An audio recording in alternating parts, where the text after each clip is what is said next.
How to make a video call. This video is a general overview of the concept of video calling, with an emphasis on telehealth. This video features different methods, including FaceTime and Zoom. There are many methods to video call. The first type of video call is a person-to-person or group video call on an app such as FaceTime, Google Duo, or Messenger. These function like phone calls with the added benefit of seeing the person on the other end. You can call a friend or family member directly and their device will ring. These three apps are FaceTime, Google Duo, and Messenger. FaceTime requires an Apple device to use. Google Duo can be used on any device but requires a Google account. And Messenger can be used on any device but requires a Facebook account. The other type of video call is a meeting on an app such as Zoom, WebEx, or telehealth providers also use a variety of options. There are many types of video calling platforms that doctors use, so follow the instructions that your doctor provides if you are using something that sounds unfamiliar for a telehealth visit. A Zoom or WebEx call cannot be directly entered without an invitation. This email is a sample of a Zoom invitation. It includes a hyperlink, a meeting ID, a passcode, and the option to dial in with your phone instead. A Zoom or WebEx meeting can only be accessed at the specific time that it is being hosted at. For example, if you try and enter a Zoom call on a different day, you will be unable to connect to the meeting. To start a FaceTime call, select the FaceTime app. Press New FaceTime and type in a phone number of someone who has an Apple iPhone or their name if you have their contact saved. Press the green FaceTime button to initiate the call. Sometimes it can take a few moments to connect while they're getting to their phone on the other side. Aloha, Nicole. Aloha, Brian. How are you today? Excellent. How about yourself? Great. How's the weather out there? Nice and warm. Nice and warm. Beautiful sunny day in Hawaii. Okay, thanks so much for answering our call today. All right. Thank you, Nicole. Aloha. Aloha. You can either wait for the person on the other end to end the call, or you can press the red end button.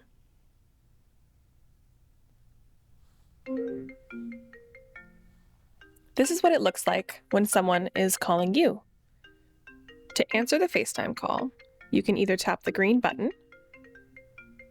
or tap on that notification to open it and press join. Wait for it to connect and then... Hi, Nicole. Hi, Brian. Thanks for calling me. You're very welcome. It's nice to see you. So to end this FaceTime call, you'll select the red end button here. If this bar has minimized itself, you just need to tap on the screen anywhere to pull it up again. Then you can select the red end button. Bye, Brian. Bye, Nicole. To join a Zoom meeting, find your invitation in your email. This invitation includes a link where it says Join Zoom Meeting, and then the blue link is below. This long series of random numbers and letters is the hyperlink to our Zoom meeting. From here, I'll click on this, and it will open a new tab. From here, it will ask to launch the Zoom application, which we already have installed.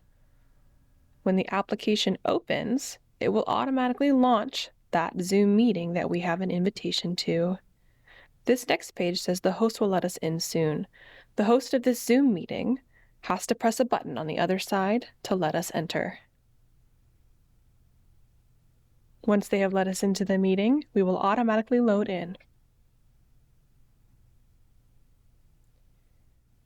Before these people on the Zoom meeting can hear you, you need to join with audio. So in this case, we're going to join with computer audio.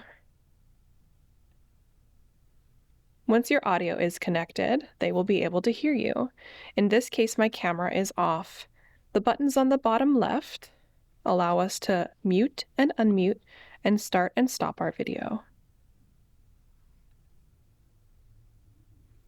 Aloha! Welcome. Thanks for joining us. Thank you for hosting. So these menu buttons on the bottom will fade away when you're not utilizing them.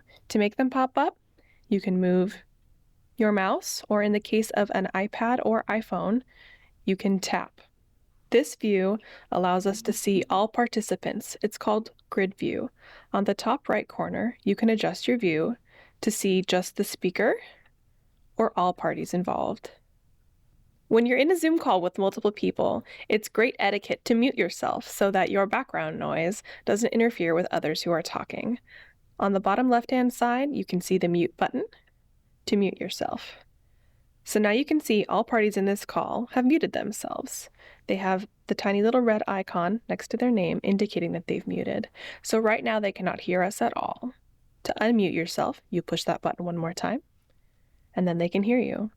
It's best to wait until you're called upon, unless you're hosting the meeting.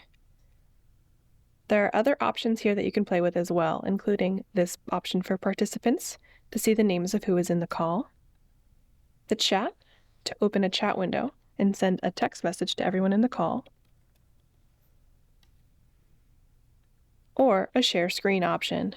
Share screen option is great for if you're asking for technical assistance from someone who's not near you. To leave a Zoom call, you'll press the red leave button once, and then the second leave button that appears to make sure you can't leave the call by accident. Be sure to say goodbye before you leave the call. Bye, friends.